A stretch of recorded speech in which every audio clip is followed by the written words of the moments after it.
Iran Israel চলমান যুদ্ধে আমরা মুসলিমরা কোন পক্ষ নিব? কেননা ইরানি মুসলিমদের আকীদা ও আমাদের আকীদার মধ্যে ব্যাপক পার্থক্য রয়েছে। দেখুন, একটা কমন নীতি আমাদের প্রত্যেকেরই জানা থাকা দরকার। সেটা হলো, একজন মুসলমান তিনি সবসময় মাজলুমের পক্ষ অবলম্বন করবেন। যখন দুটি বিবাদমান পক্ষের মধ্যে একটা মাজলুম আর একটা জালিম হবে, তখন সেই ঘটনায় মুসলমানরা সবসময় জুলুমের বিরুদ্ধে অবস্থান নেবেন। এটা হলো কমন নীতি। এমনকি জুলুমের শিকার মানুষটা যদি অমুসলিমও হয়, তারপরেও তার প্রতি মুসলমানের সিম্প্যাথি থাকবে। মুসলমান কখনো জুলুমের সাথে সঙ্গ দিবে না, যদি জালেম মুসলমানও হয়।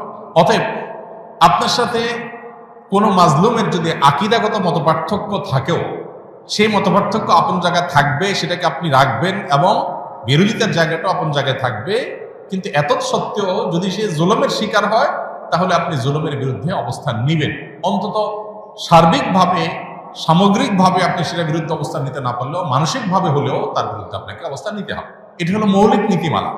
মুসলমান কখনো জালেমের পক্ষে যেতে পারে না, মাজলুমের পক্ষ মুসলমান সবসময় নিবে। এক্ষেত্রে সূরা রোমের যে ঘটনা, সেটা আমাদের জন্য একটা বিশেষ নির্দেশনা হতে পারে। সূরা রোমের শুরুতেই আল্লাহ তাআলা যে বলেছেন আলিফ লাম মিম গুলিবাতির রোম, এখানে আমরা দেখেছি যে রোমানদের সাথে, তখন পারস্যের অগ্নিপূজকদের সাথে যে যুদ্ধ হয়েছে, সেই যুদ্ধে মক্কার মুশরিকরা পারস্যদের আর মক্কার মুসলমানেরা সাহাবা একরাম তারা রোমানদের সমর্থন করেছেন। কেন? কারণ রোমানদের সাথে আকীদাগত মতপার্থক্য থাকা সত্ত্বেও তারা আসমানি ধর্মে বিশ্বাসী, মুসলমানরা আসমানি ধর্মে বিশ্বাসী। এই জায়গাতে মিল আছে, এই যে ঐক্যের একটা যোগসূত্র আছে, সেটার ভিত্তিতে তাদের প্রতি সমর্থন ছিল। আর পারস্যের তারা মুশরিক ছিল, ঐক্যের যোগসূত্র ছিল না সে অর্থে, এই জন্য তাদের বিরুদ্ধে ছিল।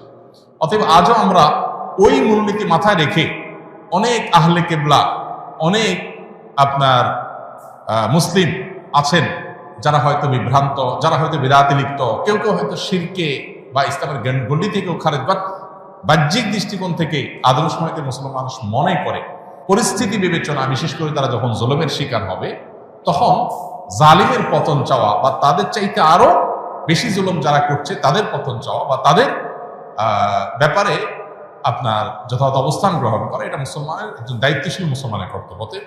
সেই স্ট্যান্ড বা সেই অবস্থানটা আমাদের এক্ষেত্রে হতে পারে। এছাড়া এটা তো ঠিক যে সিরিয়া যুদ্ধে ইরাকে বহু সুন্নিকে তারা হত্যা করেছে, নির্মমভাবে হাজার হাজার লক্ষ লক্ষ সুন্নিকে তারা হত্যা করেছে। মূলত পৃথিবীতে মানুষের পাপের কৃতকর্মের প্রায়শ্চিত্ত মানুষকে করতে হয়। বিশেষ করে জুলুম যদি করে কেউ, তাহলে জীবদ্দশাতেই তার প্রায়শ্চিত্ত করতে হয়, আখিরাতে তো আছে। এই জন্য জুলুম থেকে আমরা সবসময় নিজেদেরকে বাঁচিয়ে রাখবো, কোনো যুক্তিতেই আমরা জুলুম করব না।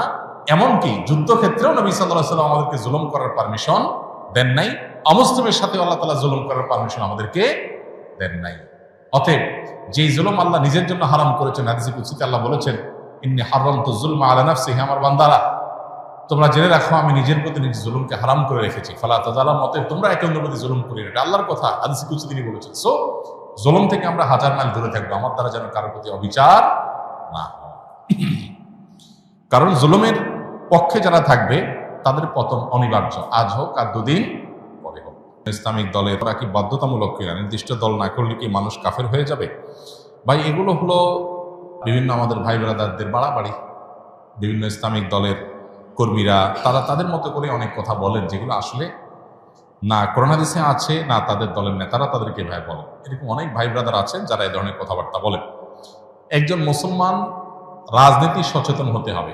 ইসলাম এবং মুসলমানদের কল্যাণ কোন দিকে, অকল্যাণ কোন দিকে, এইটুকু বোঝার মতো ক্ষমতা একজন মুসলমানের মধ্যে থাকতে হবে। এবং তিনি ইসলাম এবং মুসলিমদের কল্যাণ, নিজের দেশ, মাটি, মানুষের কল্যাণ বিবেচনা করে তাকে সিদ্ধান্ত নিতে হবে।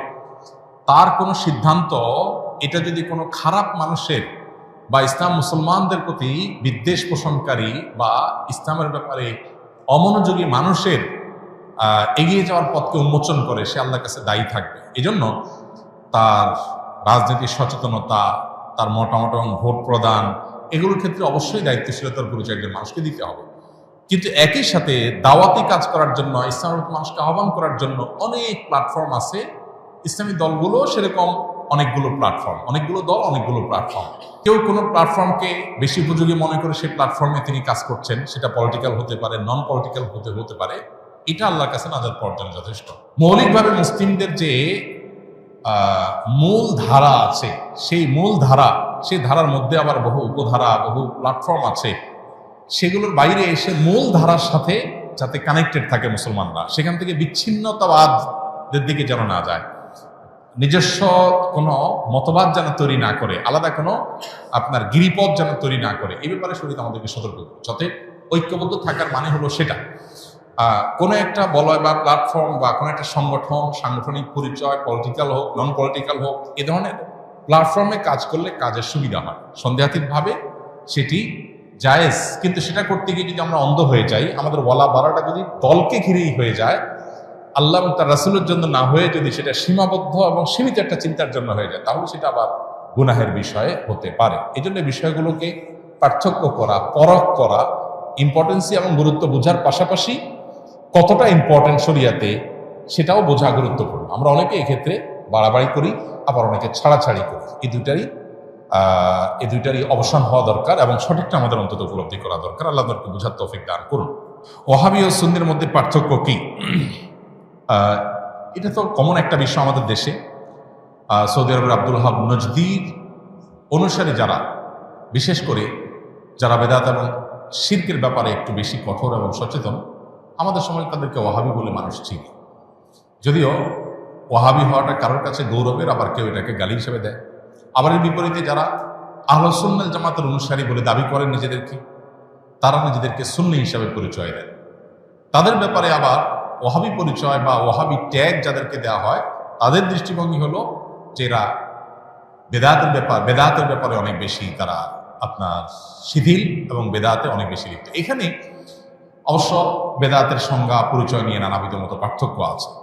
এটা এমন একটা বিষয় যে এগুলো চাইলেই আমরা এই বাউন্ডারিগুলো দূর করে ফেলবো, এই ওয়ালগুলো দূর করে, দূরত্বগুলো দূর করে সব একাকার করে ফেলা সম্ভব না। তবে হ্যাঁ, কোনো মুসলমানের মধ্যেই মৌলিক কিছু বিষয় আছে যেগুলোতে কোনো পার্থক্য বা ভিন্নমত থাকার সুযোগ নেই। এর ভিতরে একটা হলো আমরা কিতাবুল্লাহ এবং সুন্নাত রাসূলুল্লাহর অনুসরণ করব, এর মধ্যেই নাজাত, এটাই হলো সেফ এবং নিরাপদ পথ। অতএব আমরা যত বেশি সুন্নাহর কাছাকাছি থাকবো বা সুন্নাহর উপরে থাকবো, তত বেশি আমরা নিরাপদ থাকবো ইনশাআল্লাহ। কিয়ামতের আগে বহুবিধ দল এবং ফেরকা তৈরি হবে। নবী সাল্লাল্লাহু আলাইহি ওয়াসাল্লাম বলেছেন, কুল্লুহুম ফিন-নার ইল্লা মিল্লাতুন ওয়াহিদা। এর মধ্যে একটা ফেরকা নাজাত প্রাপ্ত হবে। তারা কারা? তারা হলো মা আনা আলাইহি ওয়া আসহাবি। নবী সাল্লাল্লাহু আলাইহি ওয়াসাল্লাম তার সাহাবীরা যে পথে ছিলেন, বাস আমরা নবী সাল্লাল্লাহু আলাইহি ওয়াসাল্লাম এই কাজটা এভাবে করেছেন কিনা, করতে বলেছেন কিনা, সেটাকে আমরা আমাদের অবলম্বন হিসেবে গ্রহণ করলে এটাই হবে আমাদের জন্য নিরাপদ। ট্যাগ, নাম যাই দেয়া হোক না কেন, অতএব সেটা হলো আমাদের কাছে